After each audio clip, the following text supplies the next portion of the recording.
Vale, perfecto. Bueno, pues daros la bienvenida a todos a esta charla cuatrimestral. Esta vez está enfocada a familiares y a amigos bueno, amigos o allegados de personas que son afectadas de TOC. La charla la imparte Antonella Osurchi. Para quienes lo sepáis, bueno, pues Antonella, además de psicóloga sanitaria, es investigadora en el grupo de investigación interuniversitario destinado al TOC. También es coautora de diversos artículos que han sido publicados en revistas internacionales. Ha realizado un training especializado para el tratamiento del TOC, Behavioral Therapy Training en Houston, y es miembro también de un grupo de intervención de emergencias y catástrofes del Colegio de Psicología de Andalucía Oriental. La verdad es que dedica gran parte de su tiempo al abordaje del TOC y a trastornos como pueden ser la ansiedad o estados del ánimo. Así que no me voy a enrollar más y voy a dar paso a Antonella, que seguro va a ser una charla muy interesante. Cuando quieras, Antonella. Hola, buenas tardes a todos y a todas. Y nada, pues vamos a empezar, ¿no? Un poco esta charla. He intentado un poco escuchar las necesidades, ¿no? Que se me han transmitido desde la asociación y eso, y dar un poco pues un enfoque, ¿no? Así general a lo que es el tratamiento del trastorno obsesivo compulsivo. Eh, Iré respondiendo sobre la marcha también, según algunas diapositivas, a las preguntas, ¿no? Algunas de las preguntas que me han comentado, que los familiares han planteado. Y luego igualmente, pues como tenemos el espacio para, pues eso, ¿no? Para preguntas y respuestas, nos iremos explayando. En cualquier caso, pues como es la primera vez, ¿no? Que tengo el placer de colaborar con vosotros, eh, pues eso, esta charla, digamos, ha sido un poco iniciativa personal, ¿no? Y eso, según las necesidades, pero yo os animo de verdad a que cualquier pregunta se vaya, pues eso, planteando, me la hagáis llegar para que cada vez más el contenido sea, pues, ¿no? Correspondiente a las que son las dudas y pues eso, las necesidades que tienen familiares y afectados, ¿vale? Así que nada, pues yo empiezo y ya cualquier duda, pues al final la podemos solucionar. Nada, como decíamos, empezamos a ver un poco el trastorno obsesivo compulsivo en general y más concretamente el tratamiento. En este caso nos hemos concentrado en la EPR, que es la herramienta estrella, ¿no? Digamos, según los estándares pues, establecidos por las agencias que se encargan de eso. La exposición con prevención de respuesta es hoy en día el tratamiento dentro de lo que es el marco cognitivo-conductual que más se recomienda para el trastorno obsesivo compulsivo.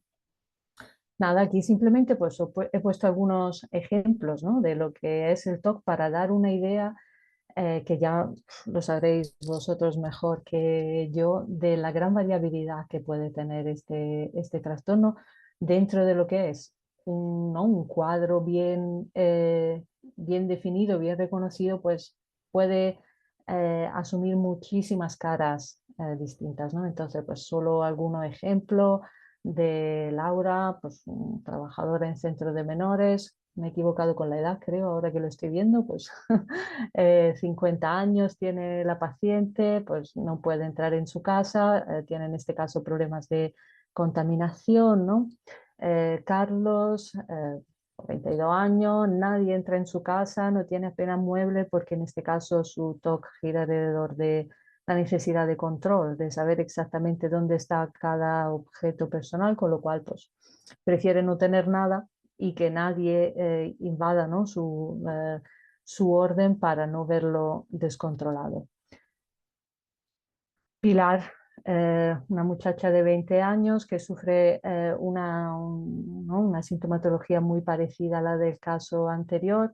Y en este caso, pues el control pasa por repasar una y otra vez dónde ha dejado cada objeto que le pertenece, hasta el punto que recuerda cuando vuelve a casa todos los pasos que ha dado al salir, todos los sitios en los que se ha parado para repasar mentalmente si se ha dejado, aunque sea un coletero, en algún lugar. eh, Carlos, que haciendo los deberes tiene que repasar una y otra vez, releer, escribir para asegurarse de que no ha cometido ningún error. Eh, Antonio, que pues tiene en este caso, ¿no?, un toque de tipo religioso y pasa horas y horas rezando compulsivamente, no por una cuestión religiosa, sino por la sensación de que no ha pronunciado bien alguna palabra, no ha hecho bien algún gesto, como santiguarse. Son solo algunos ejemplos, los nombres claramente están cambiados, no son nombres reales, que nada, que he puesto aquí simplemente para ejemplificar una vez más lo que decíamos, ¿no? Que el TOC son personas y que cada persona puede manifestar luego esa sintomatología de una forma muy, muy cambiante, ¿no? Con lo cual al terapeuta en este caso se le pide, se le exige que se pare a hablar con el paciente y a identificar, ¿no?, un poco pues, cuáles son sus síntomas, qué manifestación tiene el trastorno para ir a aplicar pues, precisamente, ¿no?, el tratamiento que más se ajusta al paciente. ¿Por qué hago hincapié en eso? Porque tratamientos hay miles y más. Luego están los tratamientos recomendados, luego están los tratamientos eficaces, ¿no? En el caso del TOC, los tratamientos que más se utilizan y que más están recomendados, ¿no?, y han demostrado su eficacia son pues, la terapia farmacológica hasta cierto punto, ¿no? Aquí he puesto algunos de los eh, componentes que más se utilizan: clormipramina, sertralina, fluoxetina.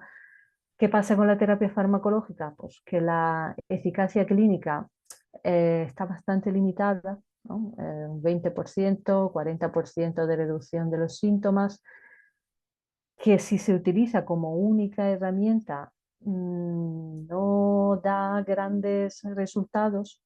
Muchas veces, de hecho, la farmacología se utiliza para acompañar, para apoyar lo que es la intervención cognitivo-conductual, y la gran dificultad de la terapia farmacológica, los efectos secundarios, que algunos pacientes o bien no responden al tratamiento, con lo cual tienen que estar cambiando hasta que se da con la tecla, ¿no?, de la medicación que más hace al caso del paciente, y pues los efectos secundarios que no son placenteros, sobre todo al principio, y el hecho de que, bueno, pues en caso, que digo, son más bien raros, ¿eh? Normalmente un tratamiento farmacológico en caso de TOC suele ir acompañado luego de una terapia psicológica, pero en caso de que sea el único tratamiento, pues se hace necesario mantener ese tratamiento en el tiempo para mantener precisamente esa mejoría, ¿no?, que se observa a nivel de síntomas.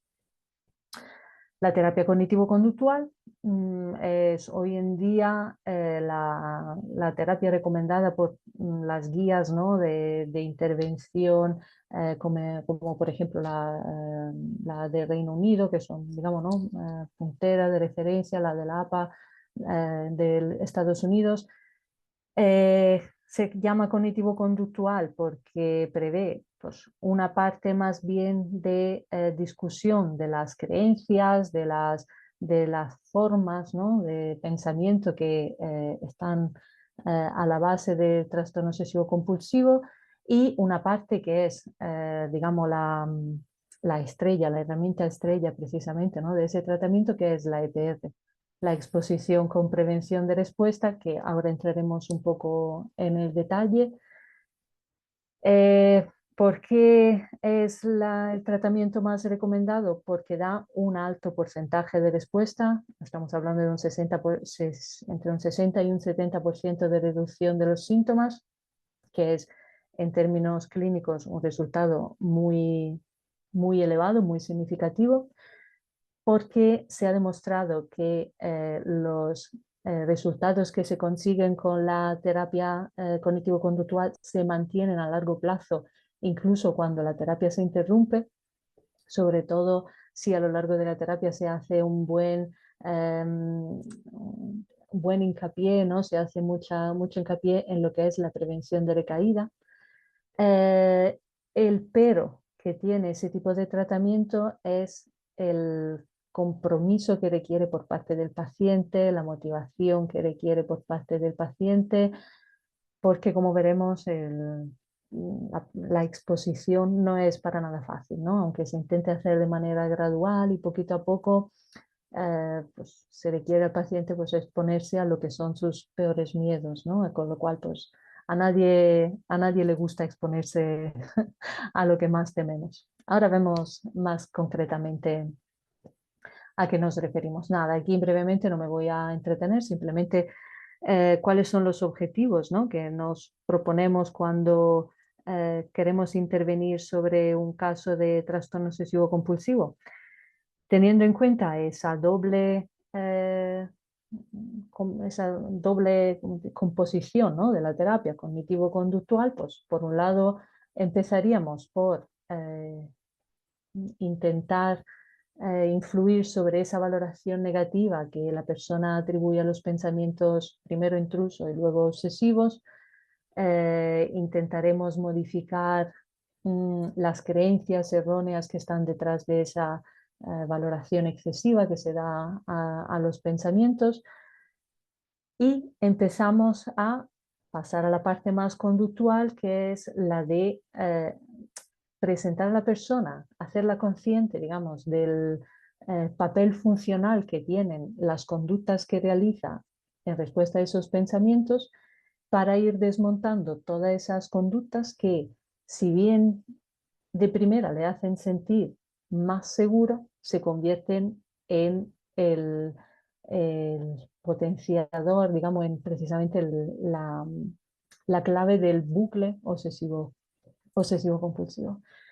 Y por supuesto, el objetivo final es que la persona viva su vida con normalidad, o con toda la normalidad que pueda, que sea capaz de desenvolverse en las actividades de su día a día, y, bueno, y que poquito a poco viva una vida valiosa, ¿no? Y que le resulte, pues, significativa.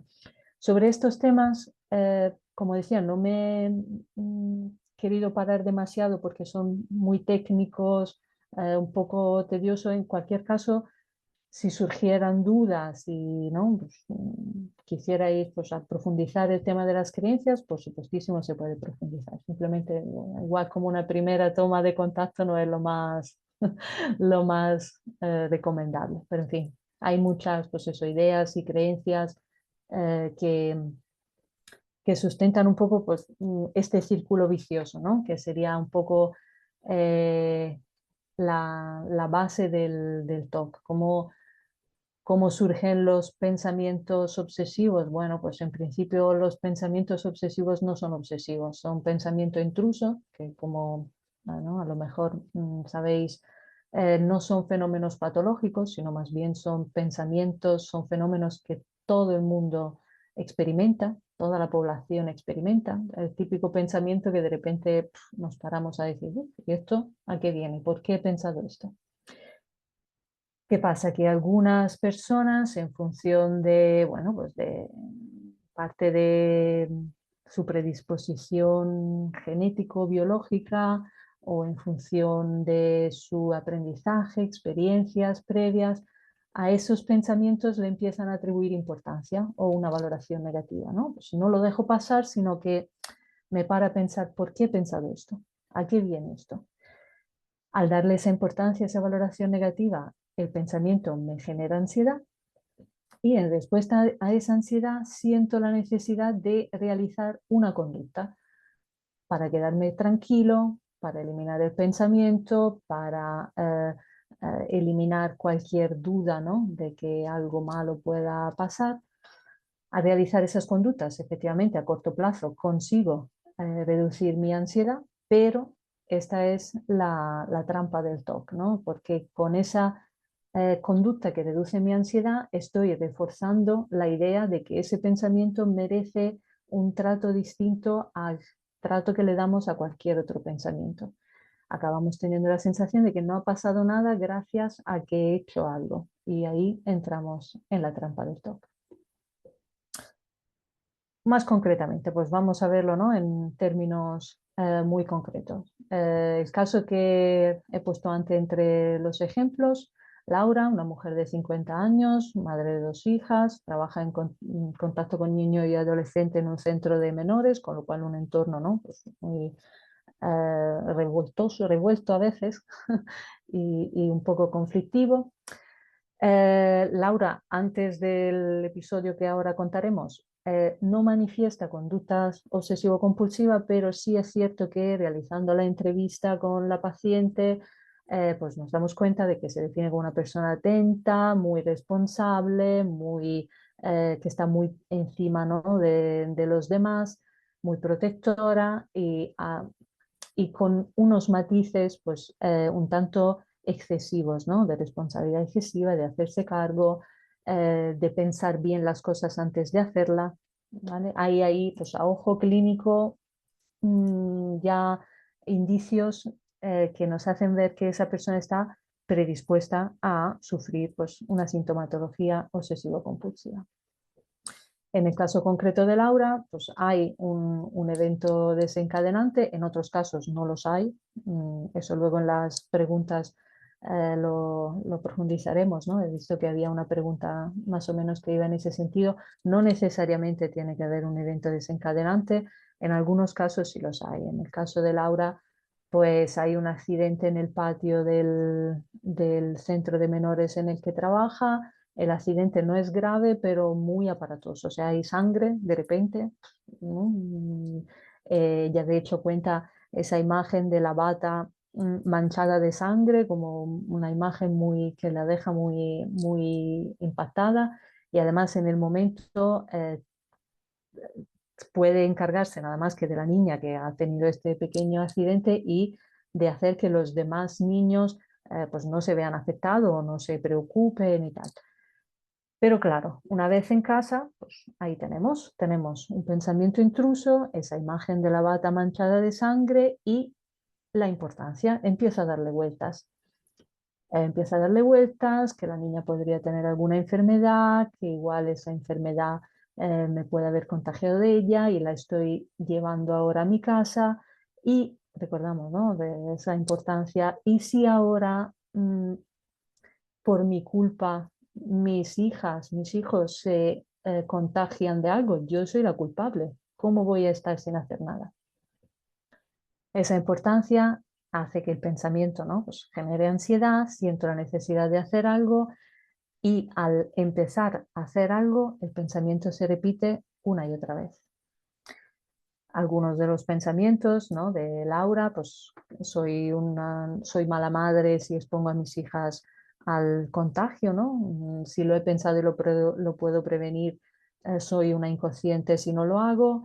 Y de ahí, pues como muchas veces pasa, el pensamiento se va expandiendo como una mancha de aceite, ¿no? Entonces ya pues se nos ocurren otros episodios, otros momentos, otras situaciones en las que un descuido hubiera podido o podría causar consecuencias más graves. En la parte cognitiva, sobre la que no nos pararemos, pues hay varios, ¿no? Algunos de los pensamientos, de las formas de pensar, digamos, que predisponen mucho una persona a sufrir TOC, en este caso responsabilidad excesiva, fusión pensamiento-acción, catastrofizar, el confundir lo que es posible con el que sea más o menos probable. Todo eso son, pues, digo, aspectos que desde la parte cognitiva trabajaríamos más específicamente. Y pues desde la parte más conductual empezamos a hacer una recopilación de las que son las conductas de seguridad que lleva a cabo Laura. En este caso, pues se lava mucho las manos, empieza a separar la ropa del trabajo, pero hasta el punto que cuando llega al umbral de la casa se tiene que desvestir por completo y dejar toda la ropa en una bolsa que va cerrada hasta la lavadora. Pone la lavadora solo con su ropa del trabajo y después de haber puesto la lavadora solo con la ropa del trabajo, pone una lavadora vacía para limpiar supuestos, ¿no? Restos que podrían haber dejado en el bombo de la lavadora. Mira constantemente las manos, suyo y de los demás, para averiguar si hay herida. Todo está ritualizado, no solo pues eso, ¿no? La ropa, sino el bolso, los objetos que han estado en el trabajo están separados, no entran en contacto con ningún otro objeto. Un nivel de atención muy, muy elevado. Y luego no se queda, el TOC nunca se queda satisfecho, el TOC se va poniendo cómodo, ¿no? Como yo digo. Entonces, pues se van ampliando las comprobaciones a otras situaciones potencialmente peligrosas, que si he dejado la plancha enchufada, que si cocino tengo que cocinar con guantes, no vaya a ser que yo tenga alguna herida y pueda, ¿no? Pues transmitir algo a los alimentos. Lavo muchísimo todo lo que cocino, no conduzco por si atropello a alguien sin querer y entonces no. Podría provocar un accidente, sería una persona irresponsable.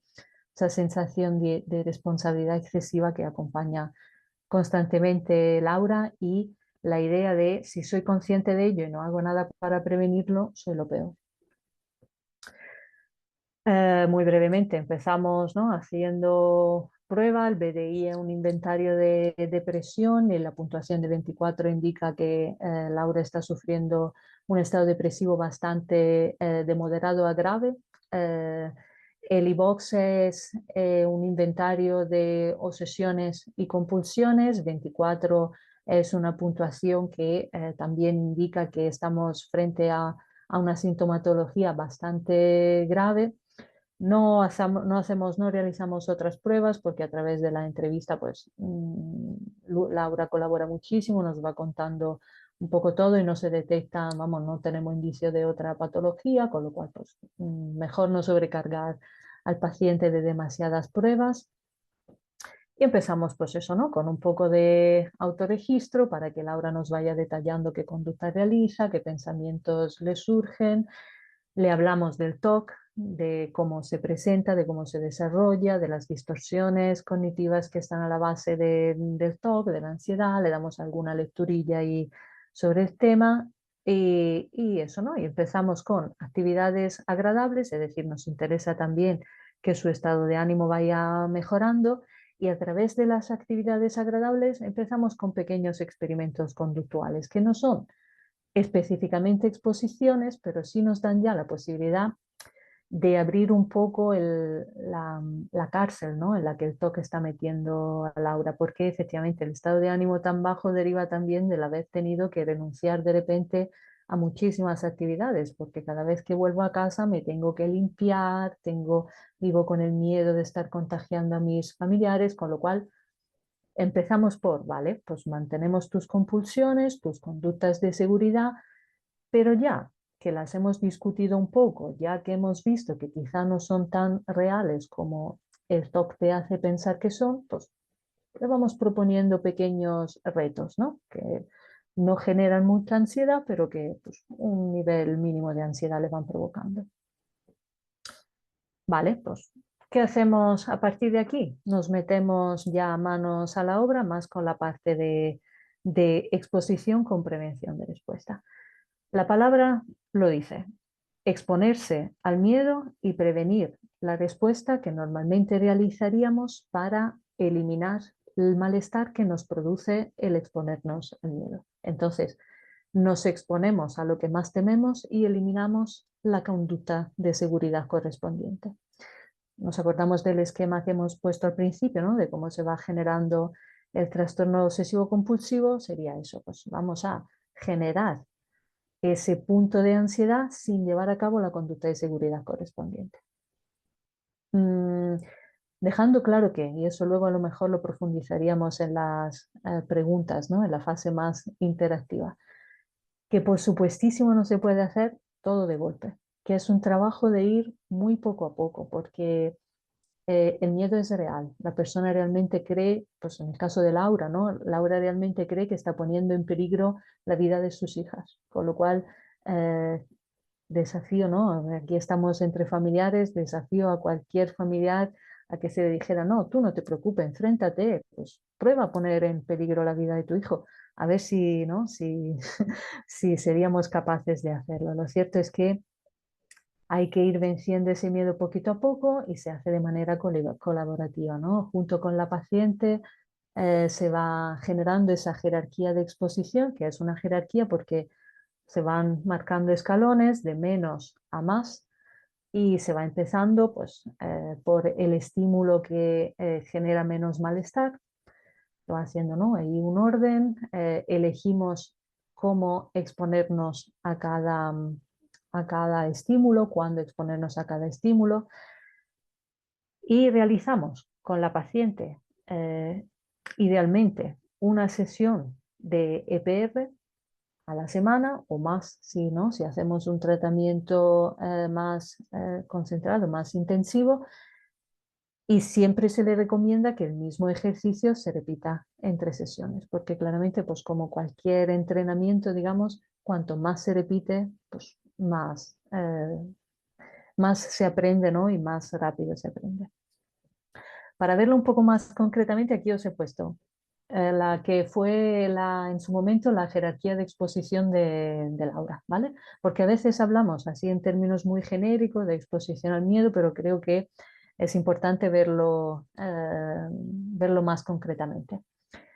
Pues simplemente, ¿no? Pues vemos que hay una serie de estímulos que a través de los autorregistros iniciales Laura nos había indicado que eran los estímulos que más le producían malestar, que, las conductas de seguridad que llevaba a cabo. Por ejemplo, ¿no? Pues si Laura me dice que lava la ropa todos los días y la lava aparte y tal, pues le propondríamos, pues mira, vamos a lavarla, no lo vamos a lavar en el día a día, la vamos a dejar ahí o la vamos a mezclar con ropa de los demás. Si me dice que mm, prefiere no ir a comprar a la carnicería, que últimamente ha dejado de comer carne porque en esto me acuerdo que era muy curioso, decía que compraba en una carnicería, pues con un típico carnicero, pues un poco de barrio, con un poco de charachero que estaba ahí siempre tal, y se fijaba mucho en el movimiento de sus manos, ¿no? Entonces siempre estaba pendiente como que no se cortara cuando cortaba la carne, cuando tal, y estaba constantemente pendiente de sus manos y era un sacrificio para ella ir a comprar al carnicero, con lo cual, venga, pues vamos a comprar a la carnicería y vamos a intentar no fijarnos en las manos, ¿no? En ese caso sería tolerancia a la incertidumbre en términos de creencias. Eh, Aquí, por ejemplo, en la parte de la basura, ¿no? En el ítem de la basura, hay varios, eh, podemos dar puntuaciones. Cada estímulo, digamos, se puede a su vez repartir en estímulos que van de menos a más. Venga, pues atar la basura todos los días me produce un 7 y ir a tirarla un 8. Venga, pues vamos a empezar por atarla tú y luego la tira tu marido. No hay problema. O tocar la tapa del cubo 5, venga, pues es lo que menos, con lo cual tú no te preocupes, de la basura no te vas a encargar, pero vas a empezar todos los días a tocar la tapa de la basura, ¿vale? Eso lo digo porque por parte de la familia, ¿no? Por ejemplo, si queremos ver más concretamente cuál es el papel de la familia, es muy importante ser consciente de que no le vamos bajo ningún concepto a pedir al paciente que de primera se quite todas las conductas de seguridad que realiza, sino que le pediremos que se las vaya quitando poquito a poco.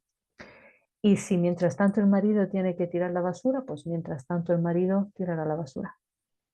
Eso se pacta, se negocia, no es un ni para ti ni para mí, ¿no?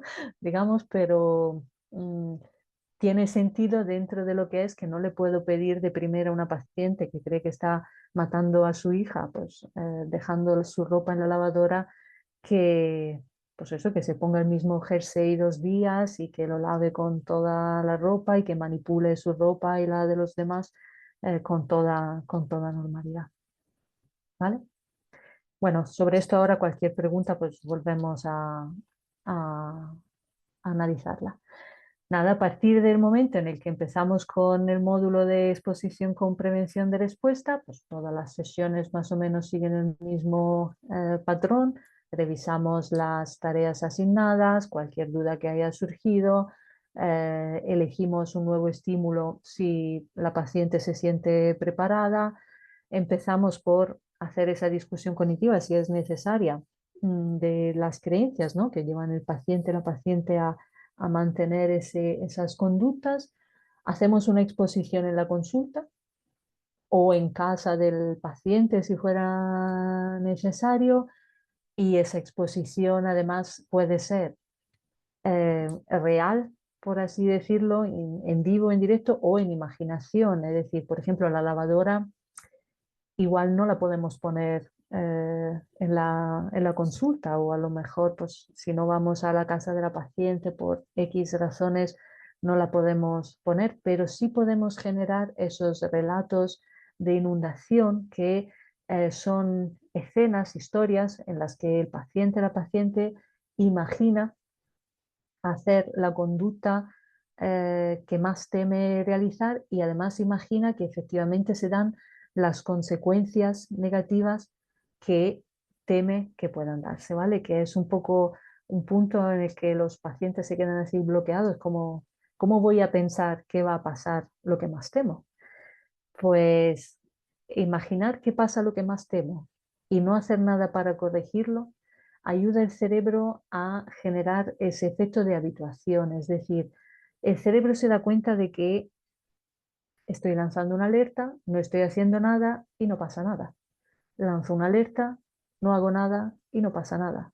Y cuando eso se repite varias veces, el cerebro aprende que no pasa nada porque igual esa alerta no es real. Y entonces estamos generando un efecto de habituación que, bueno, la exposición en imaginación siempre luego debería dejar paso a la exposición en vivo, ¿no? Pero a veces es un primer paso para ir ya amortiguando este miedo, ¿no?, que tiene a la persona atada.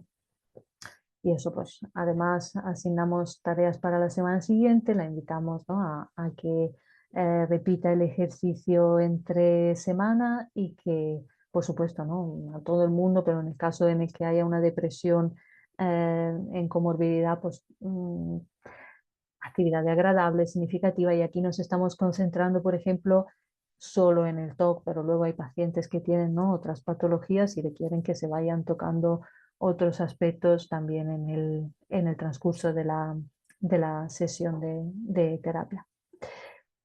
Pues en el caso de Laura, pues tenemos un BDI que decíamos al principio era 24, una depresión de moderada a grave, al final un 0, una maravilla. O sea, en este caso es todo un éxito a nivel de depresión, la paciente trabajó súper bien.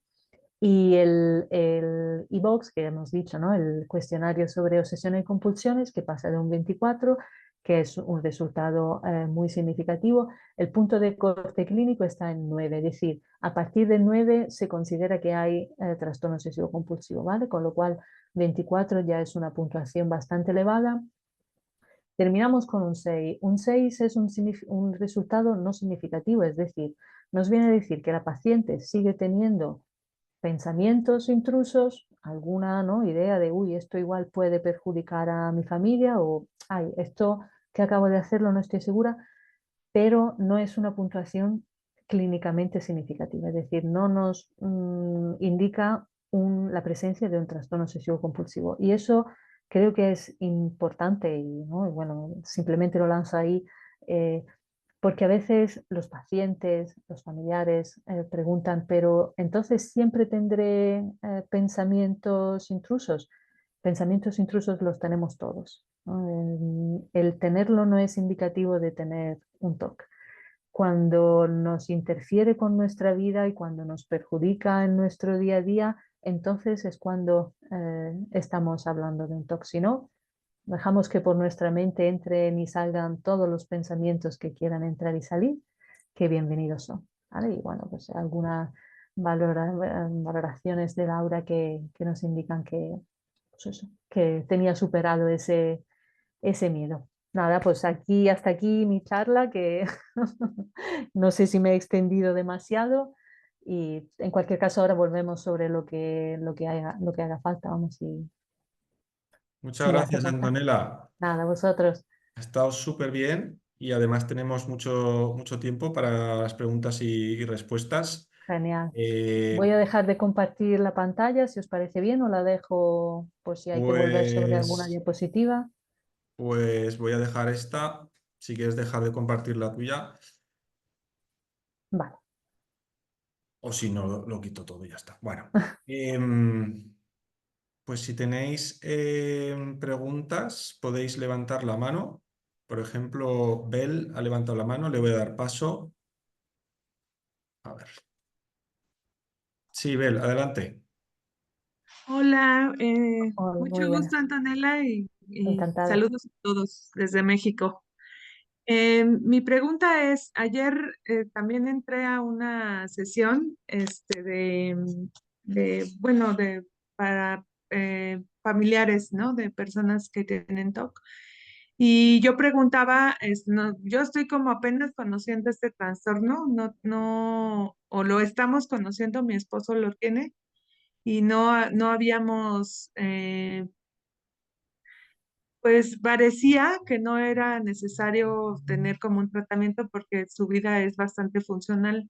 Ujú. Pero bueno, hubo una crisis hace un par de semanas y yo nunca lo había visto en crisis y sí me alarmé mucho como yo hasta decía, esto es un brote psicótico, algo está pasando, Ya. ¿no? Está muy raro. Y pues he estado tengo como mucho la inquietud de qué tan necesario es la medicación. Mm, Y ese es como mis dos preguntas centrales es si es necesaria de verdad la medicación. En la plática de ayer pues nos decían sí, es necesaria. Ahorita con los resultados que tú me presentas o que tú nos presentas, pues me queda como la duda de si es necesaria o no, porque si tiene ese nivel de efectividad, pues parece que no es muy, pues ya. como muy, valioso, ¿no? Y Ujú. la otra es que yo, pues asumo que yo no tengo las herramientas para acompañar a mi esposo en un momento de crisis. Yo he hecho mucho, ahora entiendo que lo que he estado haciendo es muchas acomodaciones para Ujú. que él no esté mal, pero resulta que en algún punto yo también me canso y pues me enojo, ¿no? Porque yo, para mí, pues este tipo de actitudes, son absurdas. Yo nunca había, pues nunca había entendido que sus pensamientos se los vive como reales. O sea, yo pensaba un poco como acá en México decimos, eres medio quisquilloso, este, pero no, o sea, yo ahora en la crisis me di cuenta que es mucho más que una persona quisquillosa, que sí lo vive como una posibilidad real y que lo hace sufrir mucho. Y Totalmente. bueno, no sé las herramientas que yo debo de desarrollar para ayudarle. Y, Claro. y entonces, pues yo creo que yo necesito una orientación para poder acompañarlo y que no nos genere, pues, los conflictos que nos generó hace unas Sí, semanas la crisis. Y también sí, saber si es necesario que él, ahora ya está con un psicólogo, pues, especialista en el tema, pero yo, pues, como que le he seguido insistiendo, oye, ¿no será necesario el psiquiatra? Porque pues yo sí me asusté mucho, ¿no? Y claro, ahora me el tema, imagino. como es de contaminación también, su TOC, el tema es que, pues bueno, yo me diagnosticaron cáncer hace poco y pues las visitas al hospital son muchas, ¿no? Mm, Entonces, y bueno, él pues es mi cuidador primario y la mayor parte de veces él me acompaña. Entonces, también me preocupa mucho a veces cuando no me siento muy mal o le digo, pues yo voy sola, ¿no? Aunque es lejos de sí, casa, porque me preocupa que él regrese en ansiedad y que después pues, se genere como esta dinámica en la que yo me voy cansando, me enojo, claro, peleamos y así. claro. Pero él también dice, no te puedo dejar ir sola, ¿no? O sea, necesito cuidarte, o sea, también él como que está en esta Mm, responsabilidad de acompañarme. Y bueno, pues en este momento es crítico para ambos porque pues estamos los dos luchando con el tema, ¿no? Me gustaría conocer tu opinión de este caso. Muchas gracias. A ver, sí, nada, voy a intentar contestarte y así aprovecho, es muy interesante lo que tú planteas, ver, porque a raíz, ¿no?, de algunas dudas que me han llegado a través de la asociación, creo que la respuesta que te voy a dar le puede servir un poco a muchos familiares, ¿no? Porque las dudas que tú tienes son totalmente legítimas. A ver, lo primero, quizá que sea lo más breve. Tema de medicación. Eh, Cuando hablamos del 20-40% de eficacia clínica, nos referimos a casos en los que se utiliza sola y únicamente la medicación, ¿vale? Eh, Desafortunadamente no existe una medicación que elimine las creencias o que elimine los pensamientos obsesivos, ¿no? Con lo cual, sola y únicamente la medicación, pues no ha dado mucho resultado. Ahora, ¿es necesaria? ¿No es necesaria? Lo que ha quedado claro es que no es suficiente, ¿vale? Ahora, ¿es necesaria o no es necesaria? Creo que depende mucho del caso específico de la persona. Yo personalmente no me siento de decir absolutamente sí, porque yo he tenido algunos casos que han trabajado sin medicación y han podido hacerlo y han salido adelante, pero como decíamos antes, el TOC luego son personas.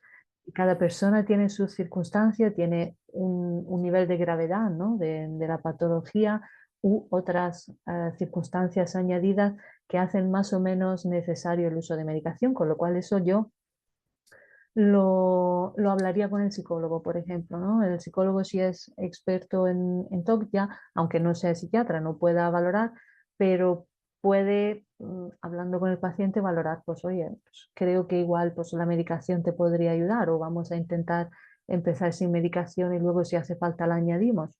Creo que depende mucho del caso específico de cada persona. Y luego, ¿cómo, pues eso, ¿no? ¿Cómo puedo ayudar como familiar? Esa es una de las grandes dudas.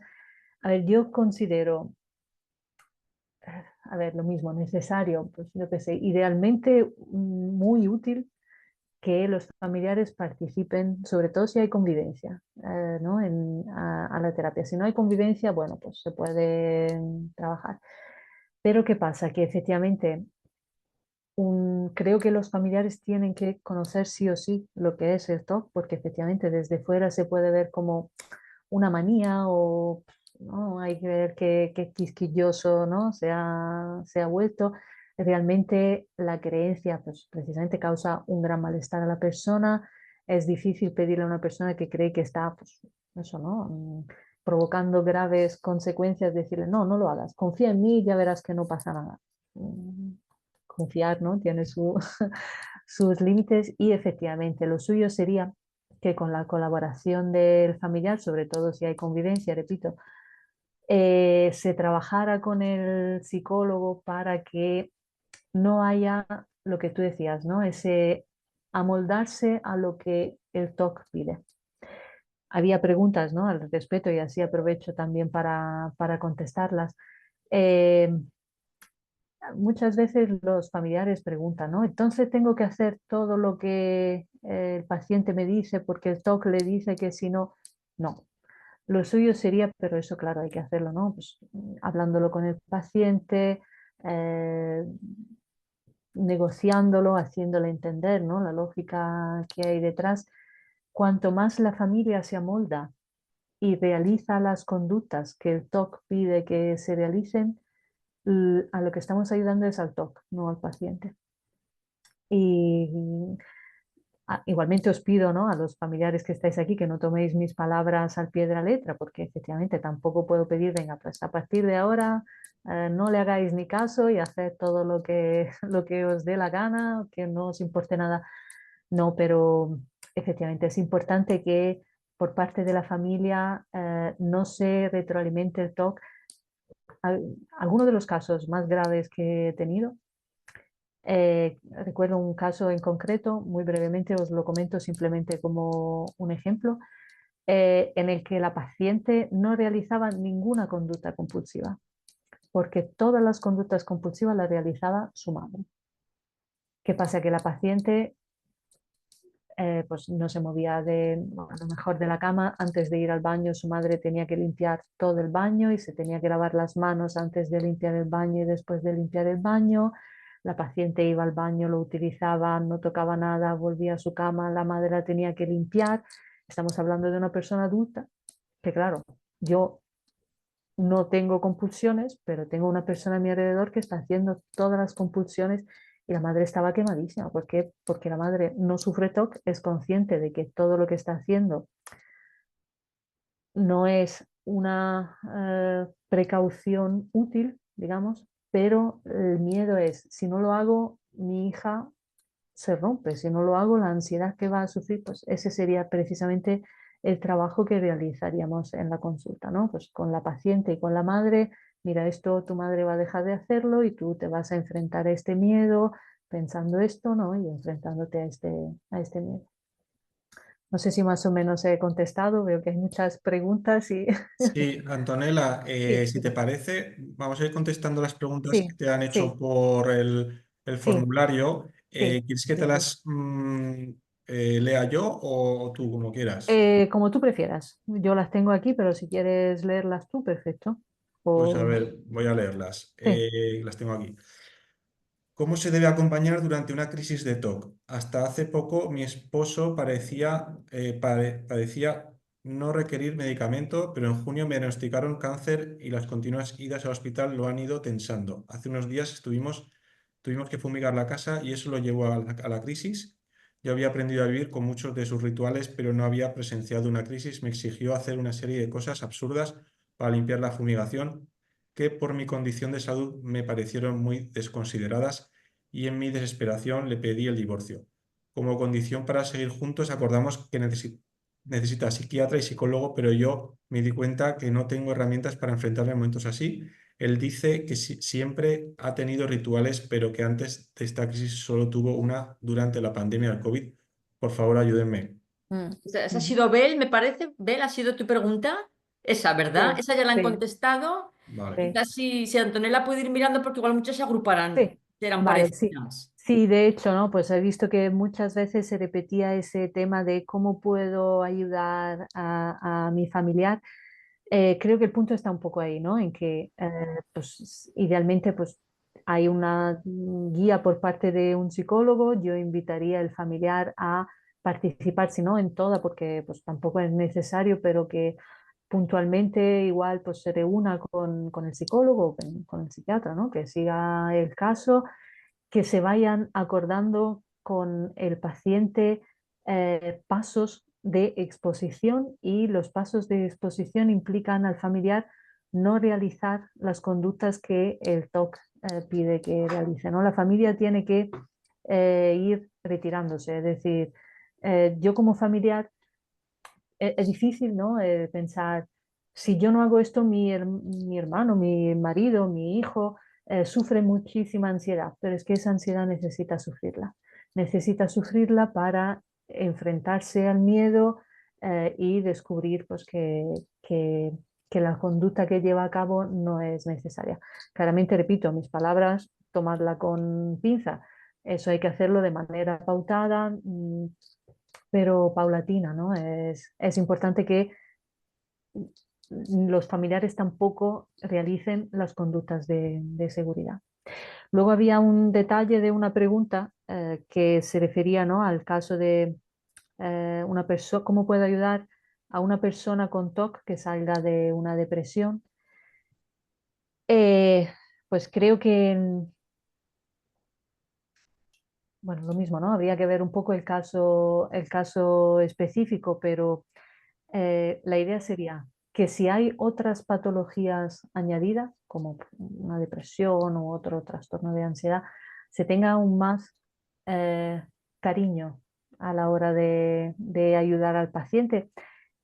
Cariño no significa tratar con guantes, significa tratar con comprensión, ¿no? Entonces, bueno, pues que a veces, de hecho hay otra pregunta que se refiere a algo de eso. ¿Cómo sé si a veces el familiar no quiere hacer algo por miedo que le provoca el TOC, por pereza o porque a lo mejor está saliendo de un estado depresivo que le quita la motivación a hacer cosas? Hablando. Yo creo que la comunicación es una herramienta maravillosa que tenemos los seres humanos para, ¿no? Pues, para ponernos en la piel de la otra persona y entender qué es lo que motiva a la otra persona a no hacer algo, ¿no? Y en ningún caso somos nadie, ni los psicólogos, ni nadie para decirle a la otra persona, no, tienes que hacer eso. Es decir, yo como psicólogo, como familiar, te puedo mostrar los pros y los contras de que hagas o dejes de hacer algo, pero luego la decisión es tuya, ¿no? Entonces, en el caso de una persona que tiene depresión, que a lo mejor tiene poca motivación, puedo animarle, puedo proponerle planes, puedo estar ahí para, pues eso, ¿no? Acompañarle en alguna actividad, pero en última instancia la decisión es del paciente, ¿no? En este caso, con lo cual no le puedo imponer, no, ahora salimos porque así te enfrentas a tu miedo y porque te viene bien para la depresión. Pues en ese sentido, ¿no? Me refiero al cariño de, bueno, pues de escuchar, en el caso de la depresión, yo le pondría facilidades, porque si una persona tiene poca motivación, lo que hay que hacer es ofrecerle más opciones para que tenga, ¿no? Más opciones, pero forzar, pues se hace difícil, ¿no? Forzar a que haga algo. Eh, no sé, pues ¿Quieres que voy. te lea las preguntas, Vale, Antonella? vale, sí, como tú prefieras. Cuando el afectado por TOC es un adulto de más de 30 años que lleva más de 20 años con esta afección, ¿cómo podemos ayudar a los padres en sus crisis? Esta es la primera pregunta. Y la segunda pregunta, cuando los pensamientos obsesivos son múltiples, variados y continuos y originan depresión y grave limitación intelectual por el estrés al que continuamente está sometido el cerebro, ¿qué tipo de psicoterapia puede ser útil cuando ya nada parece ser de ayuda? Ya, ya. A ver, quizá, fíjate, ¿no? Con esas dos preguntas, yo contestaría que cuando nada parece ser de ayuda, la mejor forma para ayudar a alguien es seguir infundiendo la esperanza, ¿no? Porque creo que es pues, un poco el punto de confiar en que igual no es que nada funcione, igual que no hemos dado con la tecla o que no hemos dado con la persona que, ¿no? que conecte contigo y te ayude a salir de ese bache. Porque luego al margen de, bueno, de pues, igual la presencia de otras patologías, el hecho de que haya un solo pensamiento, una sola temática obsesiva, por así decirlo, o que haya varias temáticas obsesivas, no cambia efectos prácticos. Me refiero a que desde el punto de vista de una terapia de cognitivo-conductual se puede trabajar una temática obsesiva o varias a la vez sin problema. ¿A qué me refiero? A que muchos pacientes, de hecho, no suelen tener solo, mm, voy a simplificarlo, TOC de contaminación o TOC de orden y simetría eh, suele darse el caso de una persona que tenga, pues eso, pensamientos de hacer daño o pensamientos de limpieza o pensamiento, ¿no? de orden y simetría. Simplemente eso se hablaría con el paciente y se pactaría, vale, ¿te apetece empezar por una temática porque a lo mejor una temática te resulta dentro de esa jerarquía hipotética más fácil de abordar? ¿O están mezcladas las temáticas y prefieres ir ¿no? de estímulo a estímulo subiendo por esa jerarquía? No es un impedimento. Y yo soy partidaria de eso, ¿no? De la terapia cognitivo-conductual como ¿no? la herramienta de la exposición como herramienta estrella. Luego, claro, depende un poco del caso y de si hay otras patologías asociadas, algo de aceptación y compromiso, algo de ¿no? terapias de tercera generación que últimamente se están utilizando. Y me refiero, ¿no? también a esa pregunta, una vez más, la edad no importa. La edad, en cierto sentido, que tenga el paciente 5, 6, 7 años o que sea mayor de edad o que sea un adulto, la forma de ayudarle es pues, dándole apoyo, dándole esperanza, intentando no fomentar pues eso, ¿no? Las creencias a través de participar en sus rituales.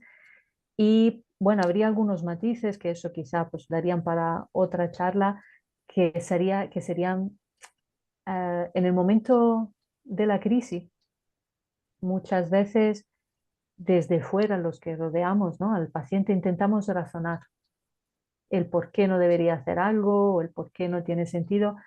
Eso es de lo menos útil que podamos hacer. Es decir, si en una crisis, no razonar, porque si estamos en mitad de una crisis, la persona está razonando guiada por una emoción. La racionalidad ahí no tiene nada que ver. Es más, muchas veces cuanto más queremos razonar, más la otra persona se cabrea, porque se siente incomprendida, se siente en parte consciente de lo absurdo, ¿no?, que está haciendo, con lo cual pues se siente como tonta. Vale, ¿por qué me lo dices y yo no lo siento así? Con lo cual, un consejo para las crisis es transmitir calma, transmitir, vale, poquito a poco ahora pasará, nos tranquilizaremos, le podemos recordar los principios del TOC si está siguiendo una terapia, pero ponernos a razonar el por qué no tiene sentido lo que está haciendo es de lo menos recomendable. Más cuanto más adultos sean, porque entonces como si le estuviéramos diciendo, con lo adulto que eres y no te enteras de que lo que haces no tiene sentido. Pues otra pregunta sería, ¿cómo reaccionar ante situaciones diarias de la persona con TOC? Me explico si es bueno realizar todo lo que quiere para que no aparezca ese TOC o por contra de vez en cuando forzarlo. ¿Es bueno que la persona con TOC delegue cosas de casa como limpieza, lavadora, aun sabiendo que no se va a realizar como ella lo haría? Mm. Sí, pues bueno, eso es un poco lo que hemos comentado antes, ¿no? Que en la medida de lo posible y pactándolo dentro del marco de una terapia con el terapeuta, la familia no tiene que colaborar en los rituales. Si de momento se delega algo, se delega bajo la premisa de que si me lo estás delegando no vas a revisar cómo lo hago. Es decir, si, por ejemplo, tú tienes un TOC de contaminación y prefieres no hacer la lavadora porque, pues eso, ¿no? Porque crees que se pueden mezclar objetos y tal, de la lavadora me encargo yo, pero tú no me vas a decir este objeto no lo ponga, como tolera la incertidumbre. Yo sé lo que he echado a la lavadora, tú no te encargas. Con lo cual ya le estamos haciendo una parte de exposición, ¿no? En este caso, pues la tolerancia a la incertidumbre, que es muy importante en el caso del TOC. Muy bien. Otra pregunta. A ver. ¿Una adolescente de 15 años está preparada para afrontar el tratamiento o terapia de forma intensiva? Es una pregunta. O lo que es lo mismo, se recomienda a esa edad porque tras años de trabajo infructuoso con psicólogos de la zona nos estamos planteando la alternativa de Togranada. Gracias. Ujú. En principio no hay contraindicaciones. Yo simplemente lo que valoraría sería pues eso, ¿no? El caso concreto, porque repito, no hay una receta que sea en absoluto buena o mala, no hay en principio contraindicaciones. Lo único que valoraría, sobre todo, bueno, eso creo en cualquier caso, pero sobre todo cuando los pacientes son tan jóvenes, yo intento tener en cuenta también eh, lo que puede significar una terapia intensiva en términos de dejar de lado otras facetas, ¿no? Pues yo qué sé, o los amigos o el cole, el instituto, o, ¿no?, el entorno más cercano, porque a veces hay que hacer un poco un balance coste-beneficio, es decir, pues no, mira, la persona tiene ya un entorno social desestructurado, no tiene amigos y tal, venga, pues está. Ahora, se apoya mucho en sus amigos, necesita estar con ellos a diario, eso le sube mucho la moral y tal. Venga, pues vamos a ver cómo se pueden, ¿no?, compaginar las dos cosas, pero en principio no hay ningún tipo de contraindicación. A cualquier edad se puede realizar una terapia intensiva, pues según las necesidades, y luego pues ahí está la pericia, ¿no?, del terapeuta de adaptar la terapia a el caso específico. No es lo mismo una terapia intensiva con un niño de 6 años que con un niño de 40, por así decirlo, pero no hay problema. Muy bien. Otra pregunta. ¿La persona que padece TOC se puede recuperar al 100%? Y luego añade, el alcohol que tanto afecta a esta enfermedad, si se termina el tratamiento y terapia, ¿cómo saber si se está cayendo nuevamente en la enfermedad? Vale. Sí, aquí se mezclan un poco, ¿no? Algunas cuestiones. A ver, la primera pregunta es la pregunta del millón. ¿Se puede recuperar 100%? Vuelvo al caso de Laura, ¿no? Que os ponía antes. Si recuperarse significa no tener pensamientos intrusos, yo creo que entonces todos tenemos, ninguno estamos bien de la cabeza, ¿no? Porque, a ver, lo voy a expresar mejor.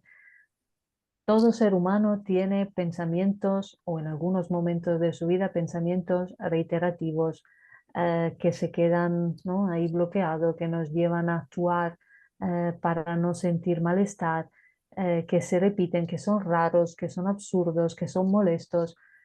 Eso no significa tener TOC. Tener TOC, incluso, ¿no? Pues según las guías, los manuales diagnósticos, significa que los pensamientos y las conductas que se llevan a cabo en respuesta a esos pensamientos interfieren con la vida de la persona y le causan un malestar significativo. ¿Eso se puede tratar? Por supuestísimo. La terapia hoy en día no es mm, eficaz en ese sentido. Otra cosa es que, repito, TOC son personas, con lo cual cada persona luego tiene su nivel de adaptación, su nivel de, ¿no? de su margen de mejora, su cronificación del cuadro patológico, con lo cual pues, el nivel de recuperación depende un poco de la persona y de sus circunstancias, pero ¿se puede salir del TOC? Pues sí, pues sí. Y Muy lo del bien. alcohol, perdón, que se me ha olvidado, Sí. eso sería un tema de comorbilidad, ¿no? Es verdad que a veces, no solo con el TOC, sino con muchos otros trastornos, se utiliza el alcohol, perdón, como una forma de automedicarse, ¿no? Eh, el alcohol ayuda a no sentir, a no pensar, con lo cual es una forma de evasión. Claramente en un caso de patología dual, que sería, ¿no? En ese caso, pues el diagnóstico de trastorno obsesivo compulsivo con comorbilidad con abuso de alcohol, se tratarían ambas cosas por separado. Y cómo sé si estoy recayendo, bueno, pues hay una serie de parámetros, ¿no? Como la necesidad de consumir alcohol, el no poder estar sin consumirlo, ¿no? El no poder abstenerse de consumirlo, la frecuencia y la cantidad que son indicativas de una recaída. Mm, Muy bien, pues otra pregunta dice, ¿qué hacer cuando tu familiar ya no cree en psicólogos ni psiquiatras? ¿Cómo hablar a tu hijo si no quiere hablar nada contigo y solo te contesta a cualquier cosa y tema? Sí, no, no lo sé, me da igual. Ya. Sí. ¿Qué hacer cuando no creen psicólogos y psiquiatras? Pues un poco lo que decía antes, seguir infundiendo esperanza, pero además yo añadiría, sin ser cansinos, porque a veces cuando desde fuera sabemos, ¿no? Que algo sería bueno para una persona a la que queremos, tenemos la tendencia a repetírselo. Deberías hacer esto, ¿y por qué no haces esto? Y tal.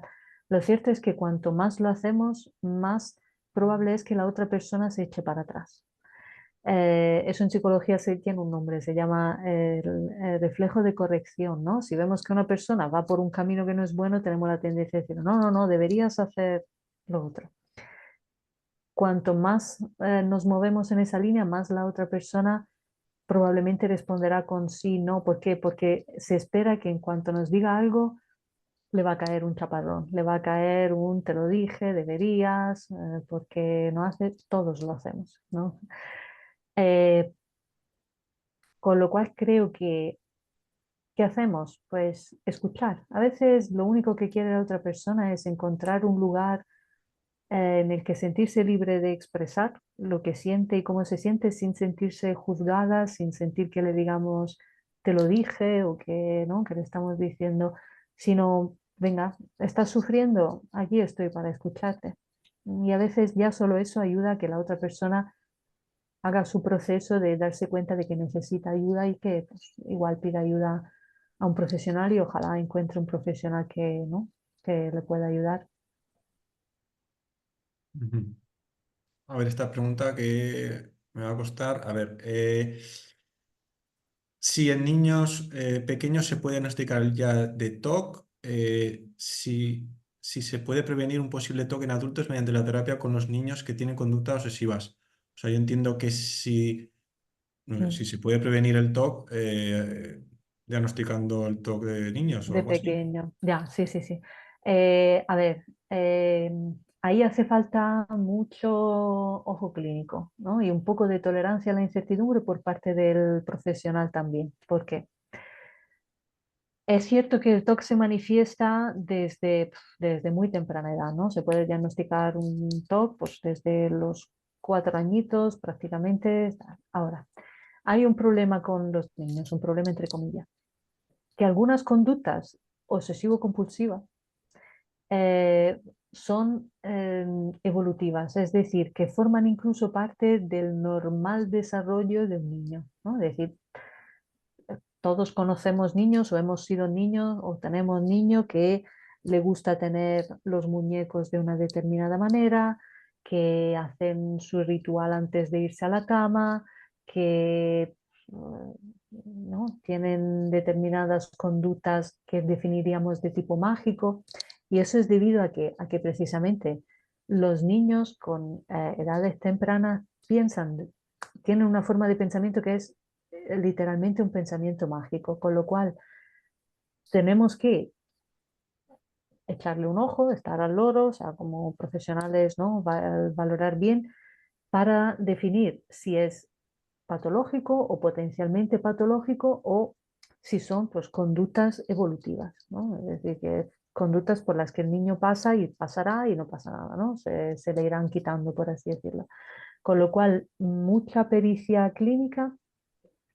¿Y por qué decía antes tolerancia a la incertidumbre? Porque en algunos casos, efectivamente, lo que estamos viendo a lo mejor en un niño de 4 años, bueno, hay niños que sí, que tienen un cuadro obsesivo compulsivo bien definido, se ve y bueno, se puede tratar perfectamente. Además, los niños son una maravilla para jugar, son como para trabajar, son como esponjas y pues, si se le vende bien el tema de la exposición con prevención de respuesta, pues lo ven como un reto, se dejan muy, muy bien llevar.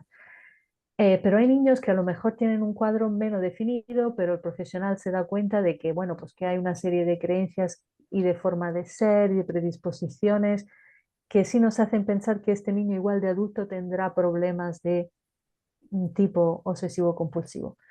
¿Qué haríamos en ese caso? No podemos patologizar, no podemos caer en la trampa del control, no podemos predecir el futuro.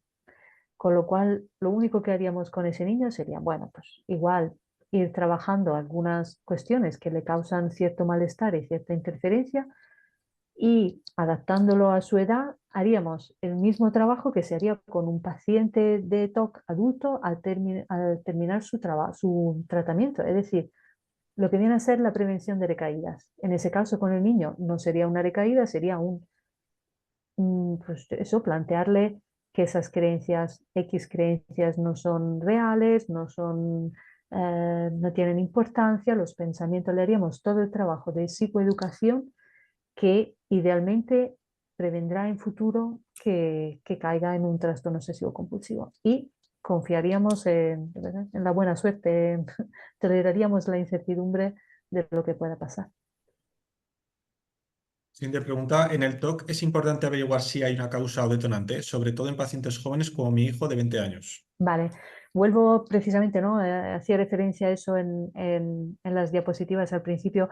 Em, no en todos los casos hay un detonante. A veces el detonante es solo pues, una situación que da pie a como la gota que colma, ¿no? el vaso, pero realmente esa persona, pues como decíamos, ya tenía su predisposición o bien genético, biológica o bien ¿no? de aprendizaje, con lo cual averiguar el detonante, a veces no hay detonante.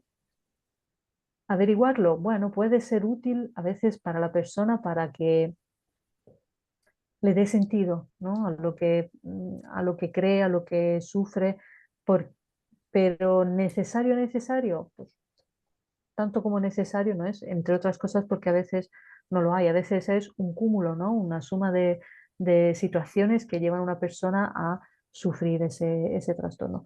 Que lo hay y se identifica, genial, porque le puede ayudar a la otra persona a aún más a darle legitimidad, ¿no? A esos pensamientos. Si no, muchas veces las personas que sufren TOC dicen que estoy loco, ¿no? ¿Cómo puedo pensar de esta manera? Bueno, pues por absurdo que parezca, tiene sentido que pienses así. Es decir, yo puedo comprender que Laura, una persona eh, muy, eh, muy de los suyos, muy de proteger, muy responsable, muy de controlar, en el momento en el que se encuentra en una situación en la que la niña empieza a sangrar y tal, empiece a tener miedo de, ¿y si contagio a mis hijos, ¿no? A mis hijas? Puede ser útil, no necesariamente lo hay, con lo cual pues no tiene por qué ser necesario. Muy bien. Otra pregunta. ¿Cómo ayudar a mi hijo y saber si es TOC o falta de ganas y exceso de pereza? Ya. Pues un poco lo que decíamos antes, ¿no? Cuando hablábamos también de la depresión y tal.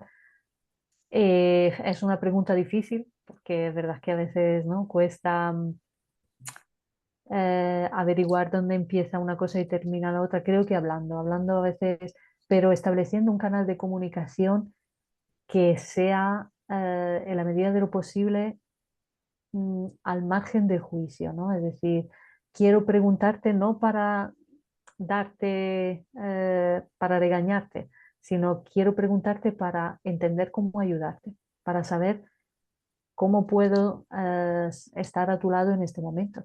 Si es que te da miedo, venga, pues cómo puedo ayudarte. Si es que te da pereza, pues de otra forma.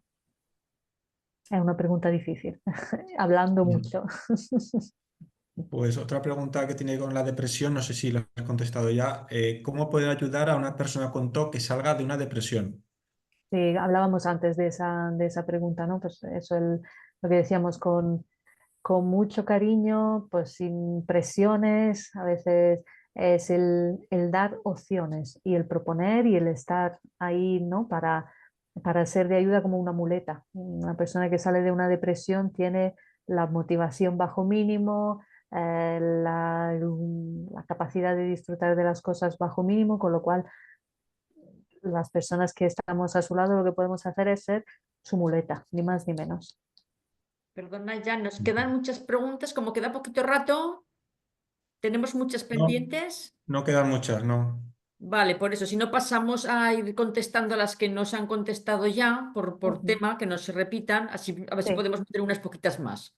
sí, sí, sí. Bueno, pues aquí vienen dos preguntas que más o menos lo mismo. ¿Cómo ayudar a mi hijo eh, con sus rituales? Bueno, yo creo que estas ya no se han contestado. Ujú. Si quieres aportar algo más. Nada, eso sí se puede hablarlo con un psicólogo para trabajar el no ayudarlo con los rituales, precisamente, Muy bien. el ayudarle a reducir. Vale. Autismo y TOC, ¿qué relación existe? Mm. Vale, voy a intentar contestar muy rápidamente, ¿vale? Eh, el autismo y el TOC son dos trastornos diferentes. El TOC es un trastorno pues entraría dentro, ¿no? de lo que definirían las eh, neuróticos, por así decirlo, y el autismo es un trastorno del neurodesarrollo, es decir, hay una base neuronal, neurogenética más importante, más bien delineada, más bien identificada.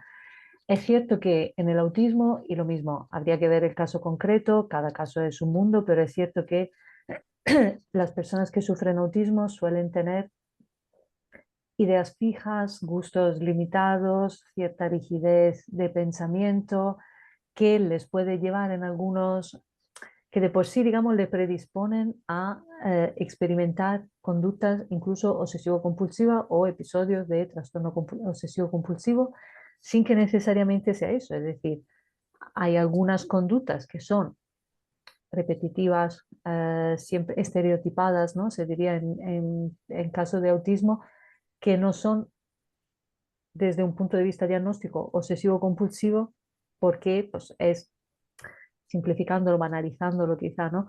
Esa persona necesita realizar esa conducta porque desde su sistema neurológico, ¿no? De alguna forma le empuja eso y porque es una forma de autorregular sus emociones o de buscar cierta estimulación, con lo cual desde un punto de vista funcional no es lo mismo que el trastorno obsesivo compulsivo. La forma de pensar de una persona autista puede predisponer una persona a sufrir episodio obsesivo compulsivo, porque tiene ese carácter de rigidez, inflexibilidad, poca tolerancia a la ambivalencia, con lo cual pues, puede ser un factor que le predispone. Vamos a pasar con las preguntas del chat. La primera es, si la ansiedad es muy alta durante la exposición, ¿es recomendable pararla y distraer al paciente para que se relaje? Vale, buena pregunta. Habría que ver los niveles de ansiedad, el momento en el que estamos de la exposición. En general, sí, bueno, si el nivel de ansiedad es muy elevado, no hay problema en parar un poco la exposición. La idea sería que la distracción no sirva para salir de la exposición, sirva para, pues como tomar un pequeño descanso, ¿no? Venga, pues paramos un momento, no hay problema. Que haya una vuelta a la exposición, que no sea, venga, pues he experimentado ansiedad, interrumpimos la exposición, lo dejamos aquí. Tenemos que transmitirle al cerebro que no estamos huyendo del estímulo que tiene, que simplemente nos estamos tomando un descanso. Un ejemplo, si estoy en un baño público tocando el tirador de la puerta y pensando que me voy a contagiar de SIDA por estar tocando el tirador y mi ansiedad sube, sube, sube y no lo tolero, venga, pues paramos un momento. Incluso si quieres nos salimos afuera un momento, que nos dé un poco el aire, charla conmigo, pero no charlamos de, hay que ver qué buen día hace, ¿no? Que, sí, hay que ver, estamos en noviembre y parece verano. No, estamos ahí, venga, te has puesto muy nervioso, sí, con el tirador, sí, hay que ver, bueno, es normal, recuerda que es así funciona el TOC, ahora, ¿no? Volveremos. Es decir, igualmente mantenemos el marco de lo que estamos haciendo y en cuanto la ansiedad nos permite volver a trabajar, venga, ¿qué te parece si volvemos? Venga, un poquito más, unos minutos, tal, y retomamos. eh, Haciendo siempre hincapié en que confiamos en lo que estamos haciendo, confiamos en el mecanismo de la EPR y así se lo transmitimos al paciente. Es importante que el terapeuta no tenga miedo a la ansiedad, que a veces es lo que pasa, ¿no? Que intentamos huir porque somos los primeros que, a ver si se me descontrola el paciente. Eso es. Bego, ¿tenemos 5 minutos más o cerramos ya? ¿Cómo lo veis? No se te oye, Bego. No, No sé si Antonella querrá no, cinco está el minutos. micrófono de Bego parado. Yo, si queréis, puedo. ¿Puedes continuar unas preguntas? Sí, Vale. Pues la siguiente pregunta, ¿crees que se puede emplear la hipnosis para el tratamiento del TOC? no está validada, ¿vale? Se puede, pues igual a alguien le sirve, no lo sé. Pero si me guío por pues eso, por las guías de tratamientos validados, la hipnosis no entra dentro de los tratamientos validados. ¿Puede servir? Pues oye, quién sabe. Dice, buenas tardes. Después de haber podido superar con EPR a corto plazo, ¿se puede asegurar que no aparezca a largo plazo Vale, el TOC? superar Sí, sí, sí, entiendo. Em, Asegurar, a ver, fíjate, eso es lo que se trabaja en el TOC, tolerancia a la incertidumbre. Como le digo a mis pacientes, en esta vida seguro, seguro solo tenemos una cosa, que nos vamos a morir. A partir de ahí, todo lo demás es incertidumbre. Lo cierto es que, bromas aparte, volvemos a los datos que decíamos antes. La EPR, la terapia cognitivo-conductual, si además va acompañada de un buen razonamiento, de una buena explicación de lo que es el TOC, de cómo funciona, de los mecanismos de mantenimiento, no solo da buenos resultados a corto plazo, sino que da buenos resultados también a largo plazo, ¿no? Sobre todo porque, volvemos, porque los pensamientos intrusos van a seguir viniendo. a lo mejor de otro tipo, a lo mejor, ¿no? Pues porque somos humanos e igual vienen. Ahora, si he aprendido lo que es un pensamiento intruso, si he aprendido bien que ningún pensamiento importa, digamos, que ningún pensamiento merece ser tratado de una manera distinta a otra, si aprendo a manejarlo, a cómo reaccionar frente a cuando me doy cuenta de que un pensamiento ya se está reiterando y estoy empezando a llevar a cabo conductas de seguridad, puedo prevenir que episodios aislados se conviertan en recaídas de trastorno obsesivo compulsivo. Pues ya quedan poquitas preguntas, ¿no, Jan?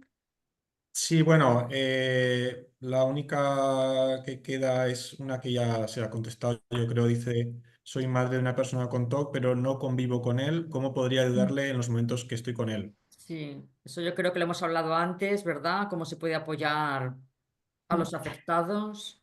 Y sobre todo creo, ¿no? que una cosa así al margen, un comentario al margen, en la medida de lo posible y si el paciente da su consentimiento, el implicar el familiar, ¿no?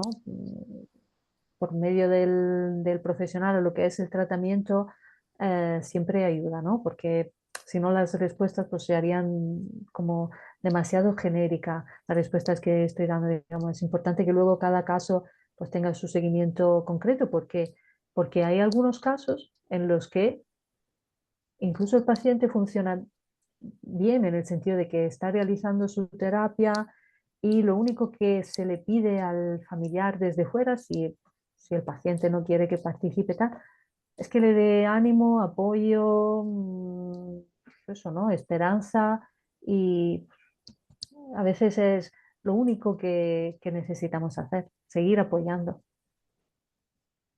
Muy bien, pues la última pregunta ya. Dice, si no razonamos con él, no le podemos justificar el no participar en sus rituales, ¿no? Vale. Eh, si entramos un poco en la respuesta que dábamos antes, ahí iríamos dentro, voy a intentar ser breve, dentro de las que son pues eso, ¿no? los pactos y las negociaciones que hacemos con el paciente. Eh, Ahora os pongo un par de ejemplos prácticos. Razonar no sirve, hemos dicho. Ahora sí le puedo recordar al paciente, oye, con esto no voy a participar porque esto es TOC. Esto es lo que hemos hablado. ¿Te acuerdas que esa es la conducta de seguridad? Y eso se puede hacer de tantas formas como personas hay, ¿no? Por ejemplo, tengo algunos casos de eh, un niño con el que se trabaja súper bien.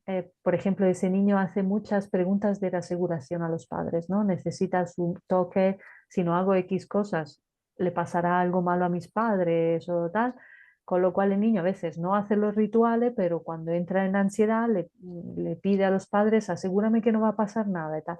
Los padres efectivamente, ¿no? Al principio se liaban a contestarle, no, no va a pasar nada, estamos bien y tal, pero esas preguntas luego han ido alargándose y acaparaban horas.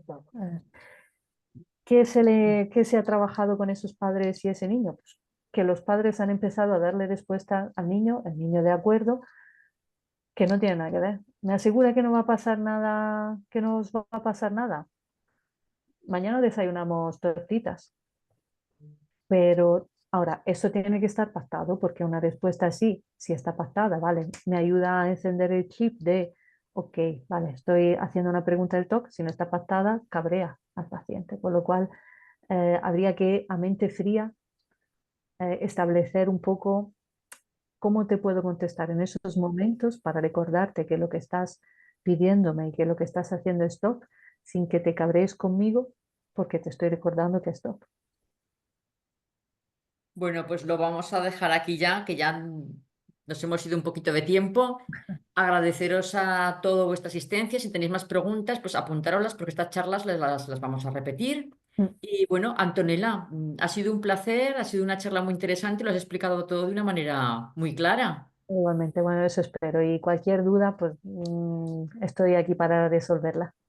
Muchas gracias. Muchas Nada, a gracias a vosotros, todos. a Adiós. vosotros. Adiós.